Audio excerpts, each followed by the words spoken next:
So one of my favorite things in the entire world is when it's time for a really ripe tomato. And there's only so much you can do with tomatoes. You do salt and pepper and then like tomato sauce and add some mozzarella and basil. But today I'm gonna show you 2 other recipes. They're super simple. And I promise you that you have the stuff in your cabinet. And if not, I'll give you some subs. So today's special is tomatoes. Let's start with the tomato sandwich. We're gonna start by making a marinade for the tomatoes. All right, so red wine vinegar, extra virgin olive oil. And if you don't have red wine vinegar, you can use lemon juice, you can use any other kind of vinegar that you might have on hand, and just give it a good whisk. All right, so now I'm gonna grab a bag. Put this marinade aside. Now I'm gonna move on to the tomatoes. So you wanna start by making sure that they're nice and firm and ripe, and the heavier, the better. I'm pushing my thumb in ever so slightly. You wanna start by coring the tomatoes. Now you can use heirlooms, you can use any beefsteak or really ripe tomato. You're gonna go to the bottom-ish. There you go, and you wanna meet your cuts. And then, ideally it pops out. We'll see if it's in the mood to pop out right now. Oh yeah. So like that could be some of the fibrous stuff that's left in there. So now I'm gonna cut this into 1/4-inch thick slices, thereabouts. I use a serrated knife. I just find it's the easiest way to cut through the tomatoes. Obviously, you can use like a chef's knife. Anything else really, just so long as it's sharp. Same thing here, a 1/4-inch-ish. So let's put these beauties into the bag.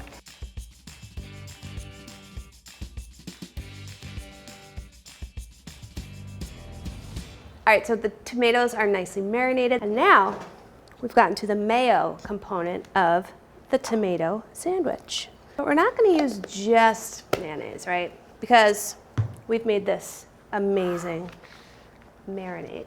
And I'm gonna add some of the marinade to the mayonnaise. Ashley, what's the easiest way to get in here? Well, let's tip it on the corner. Gather it there. You want just enough, and then just combine it. Yum. So when you're assembling sandwiches and you're gonna be serving it to a crowd, the best way is to assemble it on the actual board or platter you're gonna be presenting it on. So I'm gonna go grab one of my favorite cutting boards. And I know it's not perfect, but I think that's why I love it.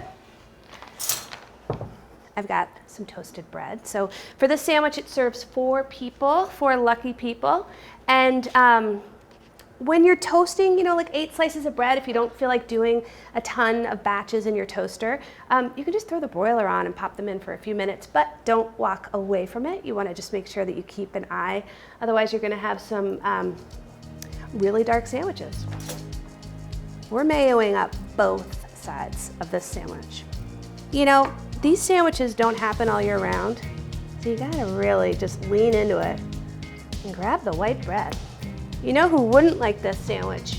It's Jack Bishop, because I just learned that he hates mayonnaise. I don't know if you know this about me, Ashley.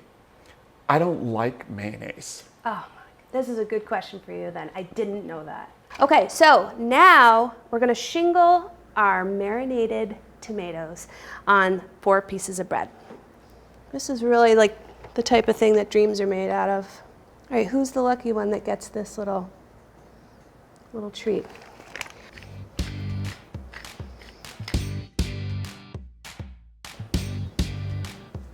All right, so using that same serrated knife, because you don't want to ruin those tomatoes. Some people are camp triangle. Some people are camp rectangle. Oh man, I've been waiting like 365 days for this moment.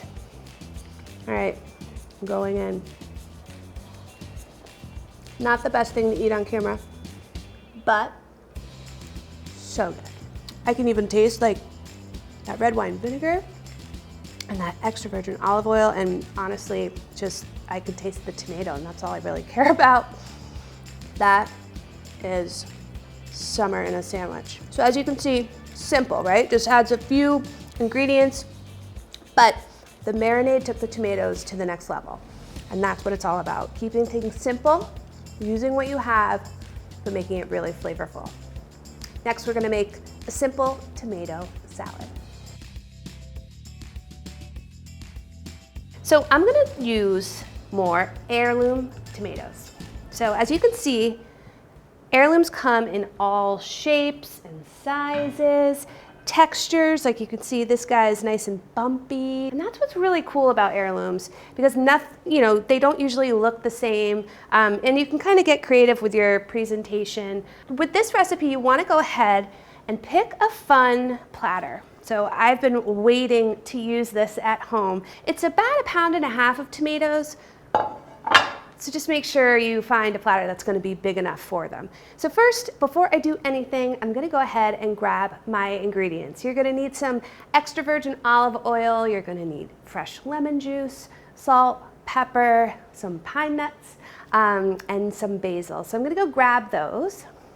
And I'm also gonna need 1 shallot. You'll notice that I store my basil in a jar, and that's just to extend the shelf life of it.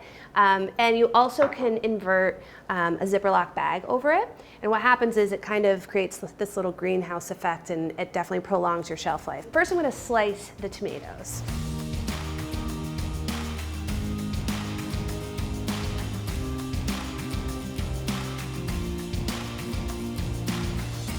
As you can see, I'm putting the slightly imperfect tomatoes down anyway. It's not like I'm going to discard them just because they don't look perfect.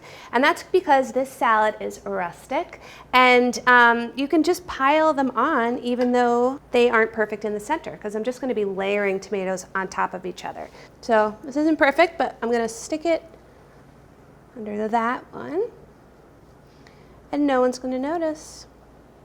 And sometimes when plating stuff too, like, when I have guests over, if I want to add some greenery, if I know it's not going to have any on top, I sometimes like to put some arugula or something like on the bottom of the platter, and it kind of adds just a little bit of dynamic color and a little bit of texture. And so I'm going to put this aside.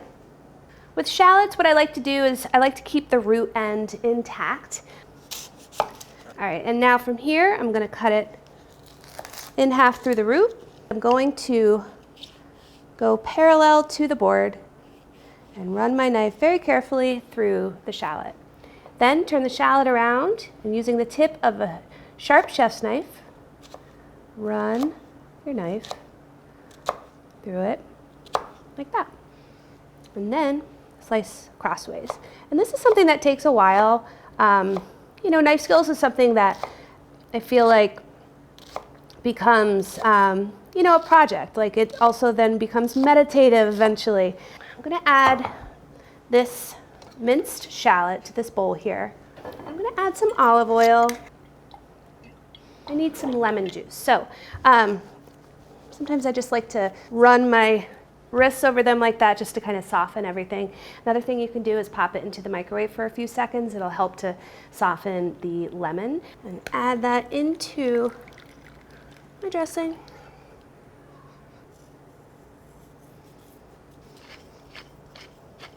So just whisk this together. So if you wanted to make this ahead of time, I would just hold off on putting the dressing on, but you could always slice your tomatoes and just maybe cover it with a damp paper towel. Oh my goodness.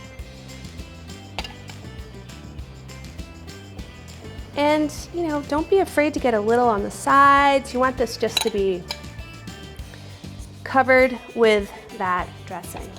All right, so the basil for this recipe is torn. And I love tearing basil, and your kids can help you. And what's great about it too is that it doesn't, when you slice basil sometimes, or chiffonade basil, you tend to bruise it, and it also can turn black pretty quickly. So this is kind of nice and different, and it's just beautiful to look at.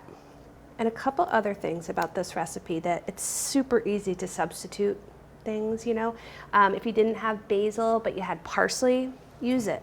If If you have cilantro even, you could do cilantro, chives, you name it. It just adds that flavor and some freshness and color. It's just so beautiful. So lastly, I have one more ingredient, and I have some pine nuts, which I toasted earlier. You can toast nuts really easily, either in a skillet or in the oven, but again, don't walk away, because I've learned it the hard way many, many times. They burn pretty quickly, and it's like the second you leave the room. Okay, so I've got pine nuts, but you could use almonds or, trying to think, guys, what else? Walnuts, pistachios, yeah. So if you can't find pine nuts, or if you have something else, just go ahead and use those. And cheese would be great on this too, just saying. And just sprinkle it over top. And that's it. Simple, right? Look at this. I mean, does it get any better than that? I mean, add a couple glasses of wine, it might get a little better than that.